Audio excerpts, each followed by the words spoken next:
ദൈവത്തിന് സ്തുതി. പ്രിയമുള്ളവരെ, നിങ്ങൾ കേൾക്കുന്നത് നമ്മുടെ ദിവ്യനാഥ വൈദികരോട് സംസാരിക്കുന്നു എന്ന മരിയൻ സന്ദേശ ഗ്രന്ഥത്തിൻ്റെ വായനയാണ്. ഇന്ന് ദിവസം 76. ഈ സന്ദേശങ്ങൾ പരിശുദ്ധ അമ്മ ഫാദർ സ്റ്റെഫാനോ ഗോബി എന്ന വൈദികന് നൽകിയവയാണ്. അന്ത്യകാലഘട്ടത്തിലേക്ക് നമ്മെ ഒരുക്കുന്നതിനായി അമ്മ നൽകിയ ഈ സന്ദേശങ്ങൾ വൈദികർക്കെന്നതുപോലെ തന്നെ മറ്റെല്ലാവർക്കും ബാധകമാണ്. പരിശുദ്ധ അമ്മയുടെ ഈ സന്ദേശങ്ങൾ നിങ്ങൾക്ക് തുടർന്ന് ലഭിക്കണമെങ്കിൽ ദയവായി ഈ പേജ് സബ്സ്ക്രൈബ് ചെയ്യുക. അമ്മയുടെ ഈ സന്ദേശങ്ങളെ ഷെയർ ചെയ്ത് നമുക്കും സുവിശേഷവൽക്കരണ ദൗത്യത്തിൽ പങ്കാളികളാകാം. നിങ്ങളുടെ നിർദ്ദേശങ്ങളും വിലയേറിയ അഭിപ്രായങ്ങളും ദയവായി കമൻറ്റ് ചെയ്യുക. ഞാൻ നിങ്ങൾക്ക് വേണ്ടി പ്രാർത്ഥിക്കുന്നു. നമുക്ക് വായനയിലേക്ക് പ്രവേശിക്കാം. San Mariano, Italy, July 5, 1984. 261. പുരോഹിതനായ യേശുവിൻ്റെ അമ്മ. വത്സലസുതരെ, നിങ്ങളുടെ സ്വർഗീയ മാതാ അമ്മയായ എന്നോടൊത്ത് നിങ്ങൾ നടത്തുന്ന സാഹോദര്യത്തിൻ്റെയും പ്രാർത്ഥനയുടെയുമായ ഈ സമ്മേളനം എൻ്റെ ഹൃദയത്തിന് വളരെ ആനന്ദദായകമാണ്. പുരോഹിതനായ യേശുവിൻ്റെ അമ്മയാകുന്നു ഞാൻ. സ്വർഗീയ പിതാവിന് പൗരോഹിത്യ നിവേദ്യം അർപ്പിക്കുവാൻ യേശു ആഗ്രഹിച്ച അർപ്പിത വേദി എൻ്റെ വിമല ഹൃദയമാണ്. മനുഷ്യാവതാരത്തിൻ്റെ അവർണ്യ നിമിഷം മുതൽ ദൈവീകത നഷ്ടപ്പെടുത്തി മനുഷ്യ സ്വഭാവം സ്വീകരിച്ചുകൊണ്ട് ദൈവീക വചനം എൻ്റെ നിർമ്മല ഉദരത്തിൽ ഉരുവാക്കപ്പെട്ട നിമിഷം മുതൽ എൻ്റെ സുതനായ യേശുവിൻ്റെ ആദ്യ പൗരോഹിത്യ പ്രവർത്തനം നടപ്പിലാക്കുവാൻ എൻ്റെ വിമല ഹൃദയം അൾത്താരയായി തീർന്നു. ബലിദായകനും ബലിവസ്തുവുമായി നിരന്തരം സമർപ്പിക്കപ്പെട്ടുകൊണ്ടിരിക്കുന്ന പ്രക്രിയയിൽ അവിടുത്തെ ഞാൻ എന്നും അനുധാവനം ചെയ്തുകൊണ്ടിരുന്നു. ദാരിദ്ര്യത്തിലുള്ള ജനനം, വിപ്രവാസത്തിലുള്ള ബാല്യം, വിനീതമായ പ്രവർത്തനങ്ങളുടെ സമാഹാരമായ യൗവനം, നിണം ചിന്തി മരണവേദനയുടെ തിക്തമായ മണിക്കൂറുകൾ വരെ നീണ്ടുനിന്ന തെറ്റിദ്ധാരണയുടെയും സഹനത്തിൻ്റെയും നീർച്ചുഴിയിൽപ്പെട്ട് പുളഞ്ഞ അനുസരണയാർന്ന പരസ്യജീവിതം, സഹനത്തിൻ്റെ ഉന്നത ശൃംഗത്തിലേറിയ കുരിശുമരണം, അതേ യേശുവിൻ്റെ ജീവിതം മുഴുവൻ നമ്മുടെ രക്ഷയ്ക്ക് വേണ്ടി പിതാവിന് സ്നേഹത്തോടെയുള്ള അർപ്പണമായ തുടർച്ചയായ ഒരു പൗരോഹിത്യ പ്രവർത്തനമായിരുന്നു. ഈ അർപ്പണ നിമിഷത്തിൽ യേശു തൻ്റെ അമ്മ സഹിക്കുന്നതിനും തന്നോടൊത്ത് ആയിരിക്കുന്നതിനും തിരുമനസ്സായി. ഇങ്ങനെ അവിടുത്തെ രക്ഷാകര കർമ്മത്തിൽ ഞാൻ സഹകാരിയായി തീർന്നു. യഥാർത്ഥ സഹരക്ഷക, എല്ലാറ്റിനുമുപരി പിതാവായ യേശുവിൻ്റെ അമ്മയാണ് ഞാൻ. പൗരോഹിത്യമെന്ന മഹാദാനം ഫലമേൽപ്പിക്കപ്പെട്ടിരിക്കുന്ന നിങ്ങളോട് പ്രത്യേക പരിഗണന കാണിക്കുന്നത് എന്തുകൊണ്ടാണെന്ന് മനസ്സിലാകുന്നില്ലേ? നിങ്ങളുടെ ജീവിതം ത്യാഗോജ്വലമായ ഒരു നിരന്തര സമർപ്പണമായി പിതാവിന് നൽകുന്നതിന് വേണ്ടി ദിവസത്തിൻ്റെ എല്ലാ നിമിഷങ്ങളിലും ഞാൻ നിങ്ങളോടൊത്ത് ഉണ്ടായിരിക്കും. നിങ്ങളുടെ ഏകാന്തതയിൽ, പരിത്യാഗത്തിൽ, സഹനത്തിൽ, സന്തോഷത്തിൽ, പ്രാർത്ഥനയിൽ, ജോലിയിൽ എന്നല്ല, സദാ ഞാൻ നിങ്ങളുടെ ചാരെ ആയിരിക്കും. കുരിശിലെ ത്യാഗത്തിൻ്റെ ആവർത്തനമായ ദിവ്യബലി ആഘോഷിക്കപ്പെടുമ്പോഴൊക്കെ ഞാൻ നിങ്ങളോടൊത്തുണ്ടായിരിക്കും. നിങ്ങളുടെ രക്ഷാകര കർമ്മത്തിലെ അമൂല്യ ബലിവസ്തുവായ യേശു നിങ്ങളിലൂടെ ഇന്ന് എൻ്റെ ഹൃദയമാകുന്ന അൾത്താരയിൽ ബലിയർപ്പിക്കുമ്പോൾ ഓരോ അൾത്താരയിലും നിങ്ങളോടൊത്ത് സ്വർഗീയ പിതാവിനെ ബലിയർപ്പിക്കാൻ ഞാനുണ്ട്. അൾത്താരയിൽ യേശു നിർവഹിച്ച അതേ ബലിയിൽ അതേ രീതിയിൽ രക്തരഹിതമായി ആവർത്തിക്കപ്പെടുമ്പോൾ ദിവ്യബലിയുടെ മാഹാത്മ്യം മനസ്സിലാക്കി കൊടുക്കുക ഇന്നിൻ്റെ ആവശ്യമാകുന്നു. ഇതെൻ്റെ കാലഘട്ടമാണ്. നിങ്ങളുടെ തുടർച്ചയായ പൗരോഹിത്യ പ്രവർത്തനം സ്വീകരിക്കുവാൻ ഞാൻ നിങ്ങളുടെ അരികിലുണ്ട്. ഇക്കാരണത്താൽ എന്നാൽ രൂപീകരിക്കപ്പെടുന്നതിനു അനുസരണമുള്ളവരായി എന്നെ അനുവദിക്കുക. വളരെയധികം വർദ്ധിച്ചു വരുവാൻ ഞാൻ ആഗ്രഹിക്കുന്ന ഇത്തരത്തിലുള്ള നിരന്തരമായ സെനക്കേളുകളുടെ ഭക്താഭ്യാസങ്ങളിൽ ഞാൻ നിങ്ങളെ നിങ്ങളുടെ സമർപ്പണത്തിനായി ഒരുക്കിക്കൊണ്ടിരിക്കുകയായിരുന്നു. നിങ്ങളെ കാത്തിരിക്കുന്ന ഹോമയാഗത്തിനുള്ള കുഞ്ഞാടാകുവാൻ എൻ്റെ ആട്ടിൻപറ്റത്തിലേക്ക് ഞാൻ നിങ്ങളെ ശേഖരിക്കുകയാണ്. ഇപ്പോൾ ഞാൻ ആനന്ദത്തോടെയാണ് നിങ്ങളെ നോക്കുന്നത്. കാരണം ലോകരക്ഷയ്ക്ക് വേണ്ടി എൻ്റെ വിമല ഹൃദയമാകുന്ന അൾത്താരയിൽ കർത്താവിന് വേണ്ടി അർപ്പിക്കപ്പെടുവാൻ നിങ്ങൾ എന്നോട് സഹകരിക്കുന്നു. ആഗസ്റ്റ് 15, 1984. 292. പ്രകാശത്തിൽ നടക്കുക. ശരീരത്തോടൊപ്പം പ്രവേശിച്ച് സ്വർഗത്തിൽ നിന്ന് മാതൃസഹജവും കരുണാർദ്രവുമായ മെഴികളോടെ ഞാൻ ഇന്ന് നിങ്ങളെ നോക്കുകയാണ്. എൻ്റെ വിമല ഹൃദയ രശ്മികൾ ഞാൻ ഇന്ന് നിങ്ങളിൽ ചൊരിയുകയാണ്. ഒന്നൊന്നിന് വർദ്ധിച്ചു വരുന്ന രീതിയിൽ നിങ്ങളെ ആവരണം ചെയ്യുന്ന അന്ധകാരത്തിൽ എൻ്റെ ഹൃദയത്തിൽ നിന്ന് പുറപ്പെടുന്ന പ്രകാശപൂർണമായ വഴിയിലൂടെ സഞ്ചരിക്കുവാൻ ഞാൻ നിങ്ങളെ ക്ഷണിക്കുകയാണ്. കുഞ്ഞുമക്കളെ, നിങ്ങളുടെ സ്വർഗീയ അമ്മയുടെ പ്രകാശ ധോരണിയിൽ നടക്കുക. അവളുടെ സ്വർഗീയ പരിമളമാകുന്ന തിരമാലകളിൽ ചാഞ്ചാടുവാൻ നിങ്ങളെ തന്നെ അനുവദിക്കുക. വിശ്വാസത്തിൻ്റെതായ പ്രകാശത്തിൽ നടക്കുക. യഥാർത്ഥ വിശ്വാസത്തിൽ നിന്ന് അകന്ന് അപകട സാധ്യതയിലേക്ക് എൻ്റെ കുഞ്ഞുമക്കൾ വഴുതി പോകുന്ന സമയമാണിത്. സന്യസ്തരുടെ ഇടയിൽ പോലും തെറ്റുകൾ പ്രചരിപ്പിക്കപ്പെടുന്നു. അവ ശ്രദ്ധിക്കപ്പെടുകയും അനുധാവനം ചെയ്യപ്പെടുകയും ചെയ്യുന്നു. അവ പത്രങ്ങളിലും മറ്റ് നിമിഷങ്ങൾക്കുള്ളിൽ വ്യാപകമായി പ്രസിദ്ധീകരിക്കുന്നു. വിശ്വാസ സത്യങ്ങളെ അതിൻ്റെ വ്യക്തതയിലും പൂർണ്ണതയിലും പ്രചരിപ്പിക്കുവാൻ സഹായിക്കുന്ന പത്രങ്ങൾ ഇന്നിൻ്റെ വലിയ ആവശ്യമാണ്. അതുകൊണ്ട് പ്രാർത്ഥനയോടെ ജാഗരൂകതയോടെ തിരുസഭാ പഠനങ്ങൾ ശക്തമായ വിശ്വാസത്തോടെ ചെവി പാർക്കുക എന്നതും ഇന്നിൻ്റെ ഒരു ആവശ്യമാണ്.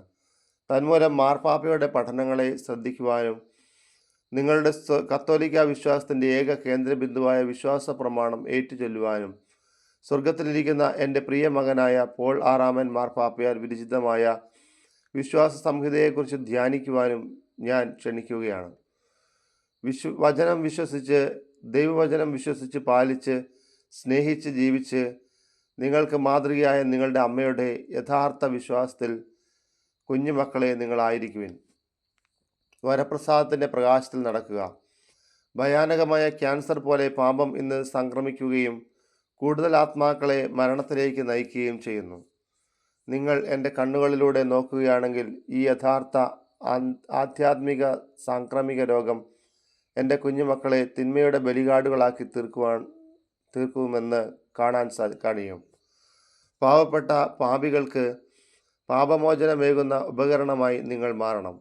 ഇതിനുവേണ്ടി വിശുദ്ധി, പ്രാർത്ഥന, തപസ്, ആത്മനിയന്ത്രണം, ദൈവവരം, സ്നേഹം എന്നിവയിലുള്ള മാർഗങ്ങളിലൂടെ ചരിക്കുവാൻ ഞാൻ നിങ്ങളെ ക്ഷണിക്കുന്നു. സ്നേഹത്തിൻ്റെ പ്രകാശത്തിൽ നടക്കുക. ഇക്കാലത്ത് ഏറ്റവും അപകടകരമായ രീതിയിൽ വിദ്വേഷവും നിയന്ത്രണാതീതമായ വിധത്തിൽ സ്വാർത്ഥതയും എമ്പാടും പടർന്നുകൊണ്ടിരിക്കുന്നു. എൻ്റെ ശത്രു മനുഷ്യ സമൂഹത്തിലും സഭയിലും സന്യാസ ഭവനങ്ങളിലും കുടുംബങ്ങളിലും എന്നല്ല എവിടെയും വിഭജനം കൊണ്ടുവരുന്നു. പരസ്പരം മനസ്സിലാക്കി ധാരണയോടെ യോജിപ്പോടും കൂടി ജീവിക്കുക എന്നുള്ളത് എത്ര കഠിനമാണ്. അതുകൊണ്ട് എല്ലാവർക്കും വേണ്ടി സമാധാനത്തിൻ്റെ ഉപകരണങ്ങളായി മാറാൻ എൻ്റെ സമാധാനത്തിൽ ജീവിക്കുവാൻ ഞാൻ നിങ്ങളോട് ആഹ്വാനം ചെയ്യുന്നു. സൗമ്യതയാർന്ന ദാർഢ്യത്തോടെ നിശബ്ദതയിലും സ്നേഹത്തിൻ്റെയും സഹപ്രവർത്തനത്തിൻ്റെതുമായ പ്രവർത്തനങ്ങളിലും ആവശ്യത്തിലായിരിക്കുന്നവരെ സഹായിച്ച് എല്ലാവരുമായി അനുരഞ്ജനപ്പെട്ട് സമാധാനത്തിൻ്റെ തേനൊഴുകും വാക്കുകളായി പറന്നു നടക്കുവാൻ ഞാൻ നിങ്ങളെ ക്ഷണിക്കുകയാണ്. അപ്രകാരം നിങ്ങൾ എൻ്റെ മഹത്വമേറിയ ശരീരത്തോടെ സ്വർഗാരോഹണം ചെയ്ത നിങ്ങളുടെ അമ്മയുടെ നിർമ്മല പ്രകാശരശ്മികൾ അന്ധകാരാവൃതമായ ഈ ലോകത്തിലേക്ക് പ്രസരിപ്പിക്കും. ഈ പ്രകാശധോരണി എങ്ങും വിളങ്ങട്ടെ. അങ്ങനെ ഇവിടെ എല്ലാവരും മാതൃകയായി ജീവിച്ച നിങ്ങളുടെ അമ്മയുടെ മാതൃക നിങ്ങളുടെ രൂപാന്തരീകരണത്തിന് സംഭാവനയാകട്ടെ. Germany, August 30, 1984. 293. വിശ്വാസത്തിൻ്റെ മാതാവ്. ഞാൻ വിശ്വാസത്തിൻ്റെ മാതാവാണ്. വിശ്വസ്തയായ കന്യകയാണ്.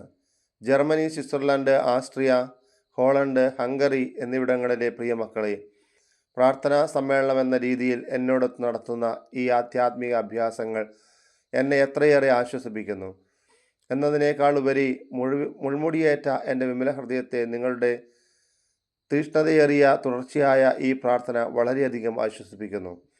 നിങ്ങളുടെ ഈ രാജ്യങ്ങളിൽ എൻ്റെ വിമല ഹൃദയത്തെ വേദനിപ്പിക്കുന്ന ഒരു വലിയ അപകടം നിങ്ങൾ അഭിമുഖീകരിക്കുകയാണ്. കാരണം എവിടെയും തെറ്റുകൾ പ്രചരിപ്പിക്കപ്പെടുന്നു.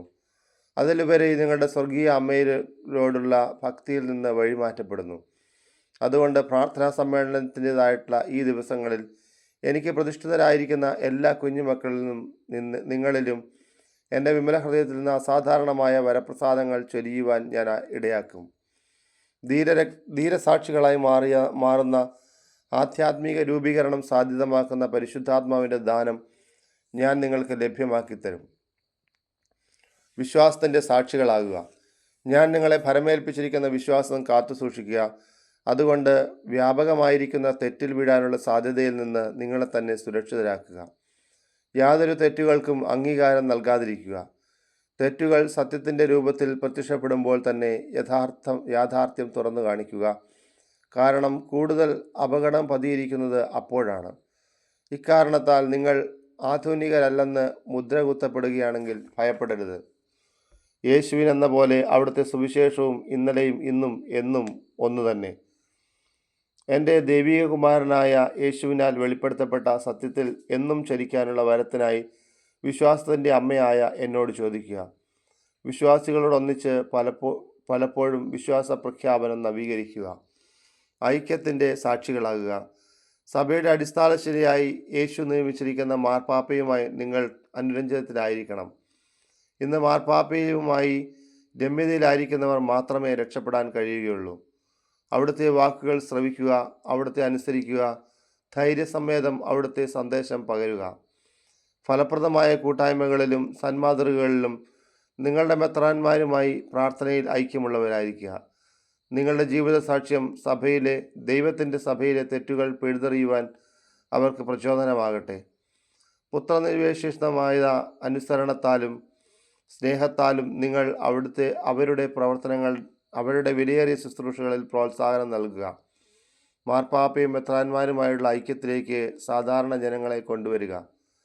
എൻ്റെ സഭയുടെ ആന്തരികതയിൽ നുഴഞ്ഞു കയറിയിരിക്കുന്ന അനൈക്യം മൂലം മുറിവേറ്റ് വേദനിച്ചുകൊണ്ടിരിക്കുന്ന എൻ്റെ ഹൃദയത്തെ നിങ്ങൾ അങ്ങനെ ആശ്വസിപ്പിക്കുവിൻ. എന്നോടുള്ള യഥാർത്ഥ ഭക്തിക്ക് സാക്ഷികളാകുക. നിങ്ങളുടെ രാജ്യങ്ങളിൽ എൻ്റെ അനേകം കുഞ്ഞുമക്കളിൽ നിന്ന് എന്നോടുള്ള ഭക്തി തുടച്ചു മാറ്റപ്പെടുന്ന വിധത്തിലുള്ള പ്രവർത്തനങ്ങൾ നടന്നു വരുന്നതായി ഞാൻ അറിയുന്നു. നിങ്ങളുടെ മാർഗത്തിൽ ഒരിക്കൽ കൂടി എന്നെ പ്രകാശിപ്പിക്കുക എന്നുള്ളത് നിങ്ങളുടെ കടമയാകുന്നു. ഇതിനുവേണ്ടി എന്നോടൊത്ത് അനുദിന ജീവിതവും പ്രാർത്ഥനാ സമ്മേളനങ്ങളും വർദ്ധിപ്പിക്കുവാൻ ഞാൻ നിങ്ങളെ ക്ഷണിക്കുന്നു. എമ്പാടും അത് സംഘടിപ്പിക്കുക. എൻ്റെ വിമല ഹൃദയത്തിന് പ്രതിഷ്ഠിതമായിരിക്കുന്ന ജീവിതം നയിക്കുവാൻ, നവീകരിക്കുവാൻ, എൻ്റെ വചനത്തെ ധ്യാനിക്കുവാൻ, ജപമാല ആവർത്തിക്കുവാൻ നിങ്ങൾ വിശ്വാസികളെ ശേഖരിക്കുക. സഭയുടേതായ ജീവിതത്തിൽ എത്രമാത്രം തീവ്രമായി ഞാൻ പ്രകാശിക്കുന്നുവോ അത്രമാത്രം അതിൻ്റെ അടിഞ്ഞുകൂടിയിരിക്കുന്ന തെറ്റിൻ്റെയും അവിശ്വസ്തയുടെയും കൂരിട്ട് മാറ്റപ്പെടുന്നതായിരിക്കും. ധൈര്യമുള്ളവരായിരിക്കുക. എൻ്റെ മാതൃസഹജമായ ആശീർവാദത്തോടെ ഈ പ്രാർത്ഥനാ സമ്മേളനത്തിൽ നിന്ന് പുറത്തു പോവുക. അപകട നിമിഷങ്ങളിൽ ഞാൻ നിങ്ങളുടെ അഭയവും സംരക്ഷകനും ആയിരിക്കും. എൻ്റെ വിമല ഹൃദയത്തിന് നിങ്ങളെ പ്രതിഷ്ഠിക്കുകയും എന്നോടൊത്ത് നടത്തുകയും ചെയ്യുമെന്ന എൻ്റെ വിളിക്ക് ഉദാരമായ തീക്ഷ്ണതയോടെ പ്രത്യുത്തരമേയിക്കൊണ്ട് പല അപകടങ്ങളിൽ നിന്നും നിങ്ങൾ സംരക്ഷിക്കപ്പെടും. നിങ്ങളോടൊത്ത് എല്ലാ വൈദിക ശുദ്ധരെയും ചുറ്റുമുള്ള രാജ്യങ്ങളിലെ വിശ്വാസികളെയും പ്രത്യേകിച്ച് മോചനത്തിനായി പ്രത്യാശയോടെ കാത്തിരിക്കുകയും പ്രാർത്ഥിക്കുകയും ചെയ്യുന്ന പീഡിതരെയും ആശീർവദിക്കുന്നു. പ്രിയമുള്ളവരെ, ഇന്നത്തെ വായന അവസാനിക്കുമ്പോൾ കർത്താവിൻ്റെ തിരുഹൃദയത്തിന് നമുക്ക് സ്വയം പ്രതിഷ്ഠിക്കാം. അമ്മയുടെ വിമല ഹൃദയം വഴി നമുക്ക് പ്രാർത്ഥിക്കാം. പ്രാർത്ഥനയിൽ അമ്മയോട് ചേർന്ന് നിൽക്കുകയും അമ്മയെ ആദരിക്കുകയും ബഹുമാനിക്കുകയും ചെയ്യുന്നതിൽ നമുക്ക് മുൻപിട്ട് നിൽക്കാം. വൈദികർക്ക് വേണ്ടിയിട്ട് നമുക്ക് സന്യസ്തർക്ക് വേണ്ടിയിട്ടെല്ലാം നമുക്ക് പ്രാർത്ഥിക്കാം. സന്യാസ ഭവനങ്ങളിൽ കഴിയുന്നവർക്ക് വേണ്ടി പ്രാർത്ഥിക്കാം. പ്രത്യേകിച്ച് തെറ്റിദ്ധാരണകളിലേക്കും അബദ്ധ സിദ്ധാന്തങ്ങളിലേക്കുമെല്ലാം പോയിക്കൊണ്ടിരിക്കുന്ന വിജാതീയ ആചാരങ്ങളിലേക്കും ആരാധനാ രീതികളിലേക്കും എല്ലാം വീണുപോയിക്കൊണ്ടിരിക്കുന്ന മക്കളെ സമർപ്പിച്ച് പ്രാർത്ഥിക്കാം. അവരുടെ എല്ലാം മേൽ ഈശോയുടെ വലിയ കരുണ ഒഴുകി വരുന്നതിനും ഈശോയുടെ തിരക്തത്താൽ അവർ കഴുകപ്പെടുന്നതിനും വീണ്ടെടുക്കപ്പെടുന്നതിനും വേണ്ടി നമുക്ക് പ്രാർത്ഥിക്കാം. കർത്താവ് നമ്മളോടൊപ്പം ഉണ്ടാകുകയും നമ്മളെ ശക്തിപ്പെടുത്തുകയും സഹായിക്കുകയും ചെയ്യട്ടെ. കർത്താവിൻ്റെ നാമത്തിന് മാത്രം മഹത്വം ഉണ്ടായിരിക്കട്ടെ. യേശുവേ സ്തോത്രം, യേശുവേ ആരാധന, യേശുവേ നന്ദി. ദൈവമേ സ്തുതി, ദൈവമേ സ്തോത്രം, ദൈവമേ ആരാധന. പരിശുദ്ധാത്മാവേ സ്തോത്രം, പരിശുദ്ധാത്മാവേ നന്ദി, പരിശുദ്ധാത്മാവേ ആരാധന. Hallelujah, hallelujah, hallelujah.